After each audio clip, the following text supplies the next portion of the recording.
नमस्कार बच्चों, अपना लेसन चल रहा था डेप्रिसिएशन, जिसमें हमने डेप्रिसिएशन की विधि में पहली विधि करी थी स्थायी किस्त विधि। अब नंबर 2 पे है अपनी क्रमागत ह्रास विधि या जिसका दूसरा नाम है अपलिखित मूल्य विधि या रिटर्न डाउन वैल्यू मेथड। तो क्रमागत ह्रास विधि जो सबसे इम्पोर्टेंट विधि है, यानी आयकर द्वारा जिस विधि को मान्यता है मूल्य ह्रास के लिए, वो विधि क्रमागत ह्रास विधि है। तो इस विधि को आयकर ने भी क्या है, इसे स्वीकृति दी है, इसलिए सबसे इम्पोर्टेंट विधि मानी जाती है रिटर्न डाउन वैल्यू मेथड। इसमें क्या किया जाता है, जो डेप्रिसिएशन लगाया जाता है उसकी एक फिक्स रेट तो होती है, लेकिन उसमें जो डेप्रिसिएशन है वो मूल लागत पे न लगकर अपलिखित मूल्य पर लगता है। जैसे देखो, मान लो 1 जनवरी 2016 को हमने एक मशीन खरीदी और साल 31 दिसंबर को समाप्त हो रहा है। तो 31 दिसंबर को साल समाप्त हो रहा है। मान लो वो संपत्ति हमने 1 लाख रुपए में खरीदी और 1 लाख का जो डेप्रिसिएशन की रेट है वो मान लो 10% है। 1 लाख की जो डेप्रिसिएशन की रेट है वो कितनी है, 10% है। तो 1 लाख का 10% कितना हो गया, 10,000 रुपये हो गया। 1 लाख का 10% 10,000 हुआ, यानी प्रति वर्ष आपको अगर स्थायी किस्त विधि होती तो आपको डेप्रिसिएशन है वो 10,000 लगाना पड़ता, लेकिन इसमें प्रति वर्ष 10,000 नहीं लगेगा। पहले साल तो 10,000 आ गया, अगले साल भी मान लो ये पहला साल अपना 31 दिसंबर 2016 को समाप्त हुआ, दूसरा साल अपना 31 दिसंबर 2017 को हो रहा है। अब इसमें क्या नाम से पता चल रहा है अपलिखित मूल्य है, तो इसका अपलिखित मूल्य है वो अगले साल बचा 1 लाख में से 10,000 गए, तो 1 लाख में 10,000 गए तो शेष कितना बचा, 90,000 बचा। शेष कितना बचा, 90,000। अगले वर्ष आपका डेप्रिसिएशन है वो 10% तो लगेगा, लेकिन 90,000 रुपये लगेगा। तो डेप्रिसिएशन कितना आ गया, 9,000। फिर तीसरे साल डेप्रिसिएशन लगाएंगे, मान लो 31 दिसंबर 2018 को, तो 90 में 9 फिर गए, कितना आ गया, 81,000। इसका 10%, तो 81,000 का 10% कितना हो गया, 8100। यानी पहले 1 लाख पे लगा, फिर 90,000 पे लगा, फिर 81,000 पे। तो ये कौन सा मूल्य है इनका, ये अपलिखित मूल्य है और इसमें डेप्रिसिएशन अपलिखित मूल्य पर लगता है, इसलिए इस विधि को अपलिखित मूल्य विधि भी कहते हैं। तो अभी अपने क्या करते हैं, इसका एक एग्जाम्पल करेंगे जिसमें आपको अपलिखित मूल्य विधि से डेप्रिसिएशन लगाना है।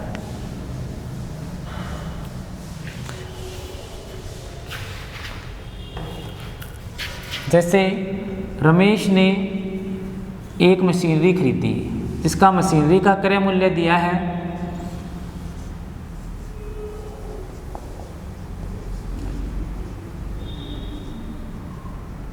तो मशीनरी का क्रय मूल्य हो गया 1 लाख। गोदाम तक लाने का व्यय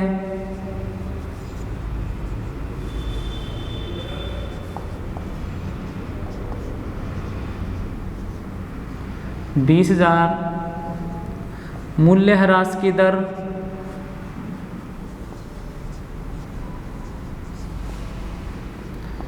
5% वार्षिक।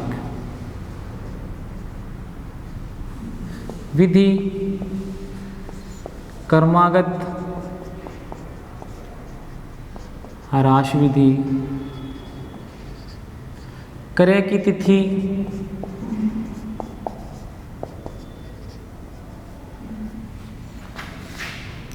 1 अप्रैल 2015। वित्तीय वर्ष की समाप्ति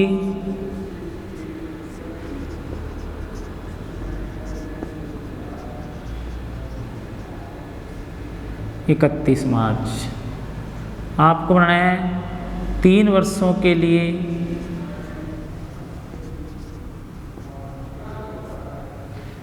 मशीनरी खाता बनाना है। इन्हें आपको दिए इतनी सूचनाएं दे रखी है कि मशीनरी को आपने 1 लाख में खरीदा, जिसे गोदाम तक लाने का व्यय कितना हो गया, 20,000 रुपये, जिस पर डेप्रिसिएशन की जो रेट है वो 5% है। विधि दे रखी है कि आपको इसमें क्रमागत ह्रास विधि से डेप्रिसिएशन लगाना है। खरीदा उस मशीन को 1 अप्रैल 2015 को और जो अपना वित्तीय वर्ष फाइनेंशियल ईयर है वो 31 मार्च को एंड होता है। और आपको 3 वर्ष के लिए मशीनरी अकाउंट बनाना है। तो बनाना उसी तरह से जैसे मशीन अकाउंट बनाते हैं, लेकिन इसमें डेप्रिसिएशन की जो रेट लेनी है वो कौन सी लेनी है? डेप्रिसिएशन की रेट है वो आपको डेप्रिसिएशन की जो विधि लेनी है वो अप्लिखित मूल्य विधि लेनी है। तो ऊपर तो वही लिखेंगे मशीनरी अकाउंट, मशीनरी अकाउंट बनाएंगे।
सबसे पहले क्या करेंगे, देखो मशीन को ख़रीदा 1 लाख में और कब ख़रीदा? 1 अप्रैल 2015 को।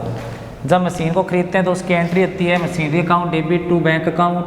तो यहाँ पे अप्रैल 1 2015 टू बैंक। तो टू बैंक कितने में ख़रीदा है इसे? 1 लाख रुपए में।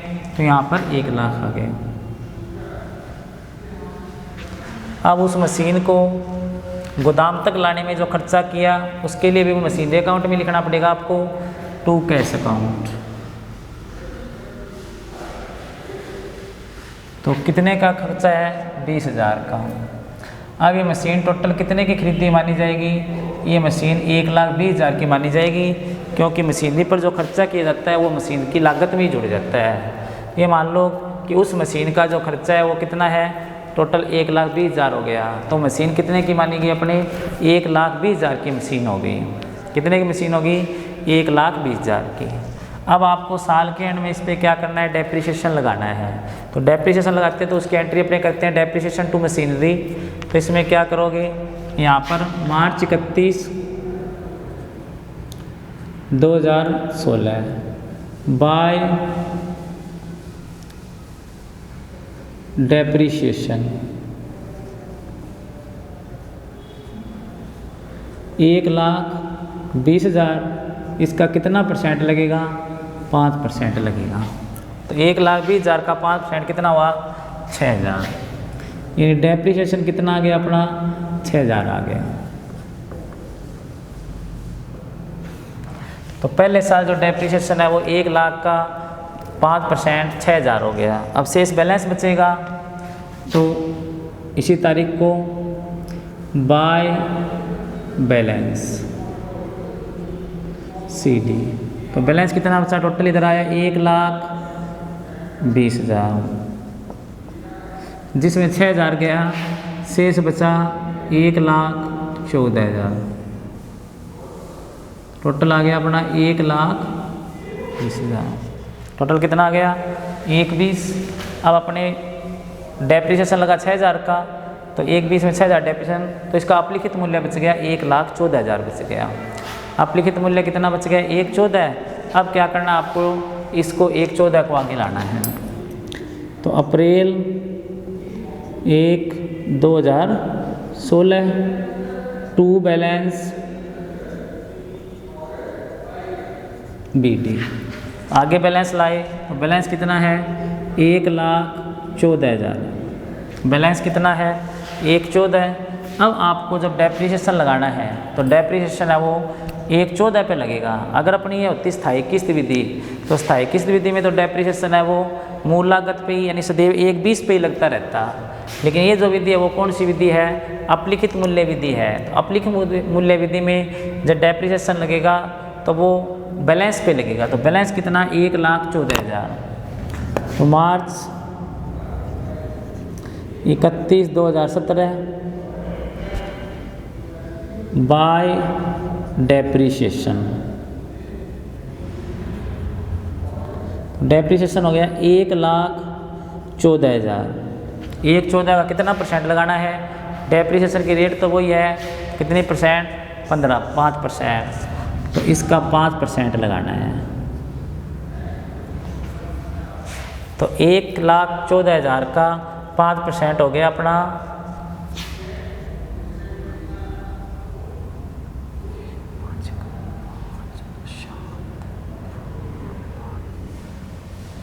5,700 रुपये।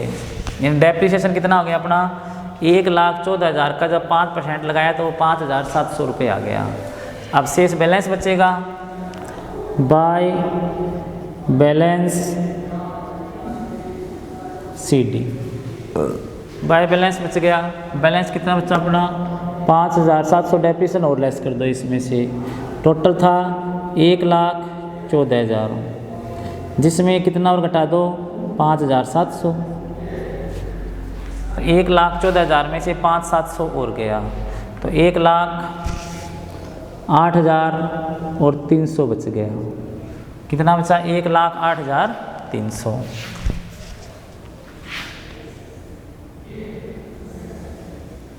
टोटल आ गया 1,14,000। इधर का भी टोटल आ गया 1,14,000। अब फिर तीसरे साल में इस बैलेंस को आगे ले आओ।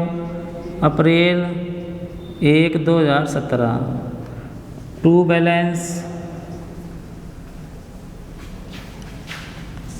BD। बैलेंस कितना है 1,08,300। अब फिर वो एप्लीकेशन मूल्य विधि तो आपको डेप्रिसिएशन किस पे लगाना है, डेप्रिसिएशन है वो बैलेंस पे लगाना है।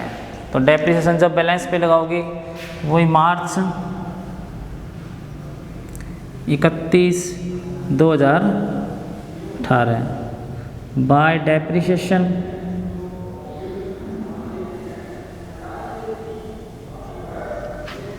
तो कितने पर लगेगा 1,08,300 का 5%।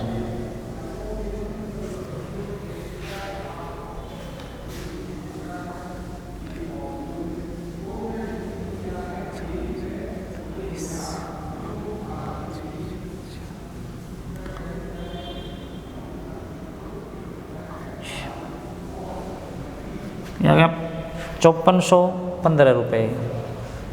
5 3 15, 5 8 40, 1 41, 5 0 4 वो आ गए, 5 1 5 आ गया। ये डेप्रिसिएशन लग गया। शेष बैलेंस बचेगा तो बैलेंस निकालो बाय बैलेंस CD। कितना करना है 1,08,300 माइनस में 5415। ये आ गया अपना 5 9 8, 12 में से 4 गए 8, 7 में से 5 गए 2, 7 में 5 गए 2, 0 का 0 1 आ गया। 1,02,885 रुपये बच गए। कितने बच गए 1,02,885। टोटल इसका आ गया 1,08,300 और इसका भी आ गया 1,08,300। ये विधि कौन सी होगी अपनी क्रमागत राशि विधि होगी। तो क्रमागत राशि विधि के लिए दिया क्या अपने को, देखो कि मशीनरी को 1 लाख में खरीदा जिस पर टोटल व्यय कितना हुआ 20,000 का व्यय होगा गोदाम तक लाने का। तो मशीन मानी गई 1,20 की। जब मशीनरी खरीदी तो उसका क्या 2 बैंक 1 लाख रुपये हो गया, 2 कैश 20,000 की मशीन खरीदी वो गोदाम तक लाने का व्यय। ये मान लो इसकी जो लागत है वो कितनी है 1,20,000 है। तो शुरू में डेप्रिसिएशन लगेगा वो तो 1,20 पर लगेगा। तो 1/20 का कितना परसेंट लगाना है, डेप्रिसिएशन की रेट दे रखी है 5% और क्रमागत राशि विधि दे रखी है। तो चाहे क्रमागत राशि विधि हो या स्थायी किस्त विधि हो, दोनों ही विधियों में शुरू में तो क्या है, टोटल राशि पे लगता है। तो टोटल राशि इसकी कितनी दे रखी है, 1/20 का 5% हो गया, तो 1/20 का 5% 6000 हो गया। तो पहली बार डेप्रिसिएशन हो गया 6000 का, इधर टोटल 1/20 में 6000 लेस कर दिया, तो बैलेंस कितना बच गया, 114। अब इस बैलेंस को आगे लाए 1,14,000 को, अब बेचा इसे है नहीं, इसलिए क्या होगा, साल के एंड में इस पर डेप्रिसिएशन लगेगा। तो साल के एंड में डेप्रिसिएशन लगेगा तो 1,14,000 लगेगा, क्योंकि अपलिखित मूल्य विधि है तो बैलेंस पे डेप्रिसिएशन लगेगा।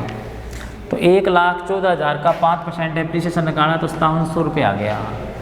1,14,000 का 5% डेप्रिसिएशन हो गया 5,700 रुपये। अब देखो क्या, 1,14,000 की मशीन थी जिसमें 5,700 रुपये डेप्रिसिएशन और लग गया। तो 1,14,000 में 5,700 लेस कर दो, शेष बैलेंस बचा अपना 1,08,300 रुपये।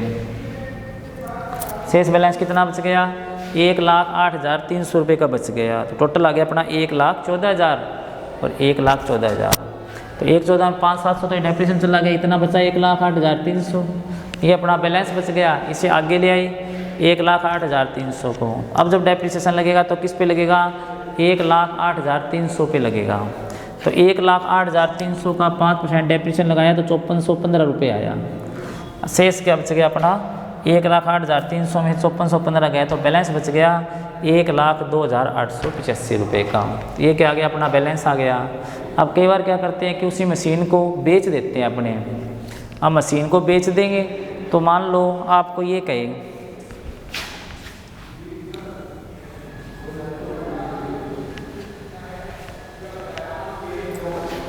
कि इस मशीन को हमने 1,00,000 रुपये में ऐसे दे दे, विक्रय की तिथि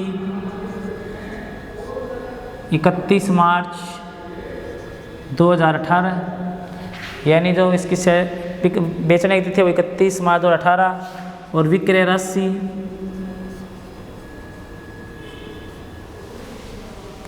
1,00,000 रुपये। विक्रय राशि कितनी आ गई, 1,00,000। अब आपको ये देखना है कि जिस दिन हमने उसे बेचा, जैसे बेचा मान लो इसको हमने 31 मार्च 2018 को, तो पूरे साल का डेप्रिसिएशन तो लग गया उस पर, क्योंकि साल के एंड में बेचा है तो पूरे साल का डेप्रिसिएशन उस पर लग चुका है। तो पूरे साल का डेप्रिसिएशन लग गया तो मशीन वो कितने की बची, मशीन का अपलिखित मूल्य निकालो पहले।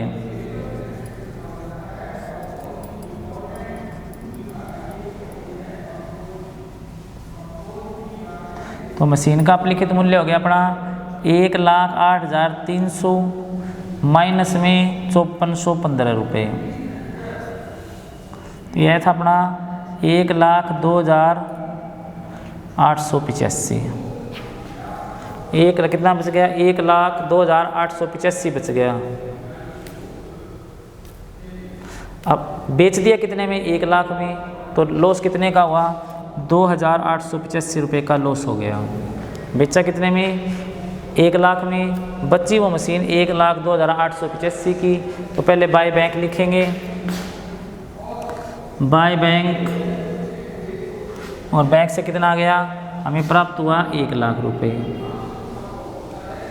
लॉस कितने का हुआ, 2,885 का। तो by profit and loss account 2885। Total वही आएगा 1,08,300 आएगा, क्योंकि उस मशीन को हमने बेच दिया, कोई बैलेंस नहीं बचेगा क्योंकि एक ही मशीन थी और उस मशीन को हमने क्या कर दिया, बेच दिया। बेचा कितने में, 1,00,000 में, तो बाय बैंक आ गया 1,00,000। लॉस कितने का हो गया, 2885 रुपये का। तो बाय पी एंड एल आ गया अपना 2885 रुपये।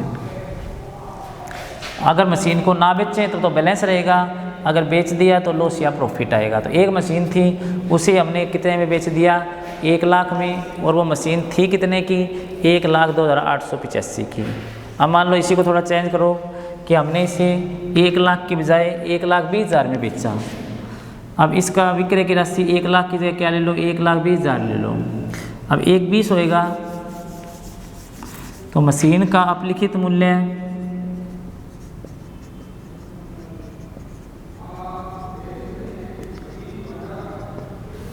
1,08,300 माइनस में डेप्रिसिएशन हो गया 5415 रुपये। ये कितने की बची? 1,02,885 की। और बेचा कितने में? 1,20,000 में।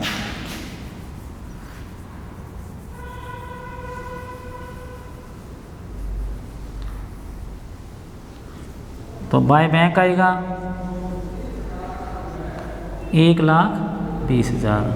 अब टोटल चेंज हो जाएगा, टोटल इधर ज़्यादा हो गया तो 1,20,000 और 5,415 1,25,415 है। कितना आ गया? 1,25,415, जिसमें से प्रॉफिट कितने का हुआ? देखो 1,20 में बेचा तो 1,20,000 में से बची थी वो अपनी 1,02,885 की। 10 5 1 1 115 ये हो गया, 9 में से 2 गए 7 1, तो 17,115 रुपये का प्रॉफिट हो गया। फिर इधर लिखना पड़ेगा आपको to profit and loss account, कितने का? 17,115 रुपये का टोटल आ गया अपना। इधर भी फिर कितना लिखना पड़ेगा आपको? 1,25,415। तो इस तरह से अपना मशीनरी अकाउंट बन गया और इसमें प्रॉफिट हो गया अपने 17,115 का। ये अपनी क्रमागत ह्रास विधि। तो आज के लिए इतना ही, धन्यवाद।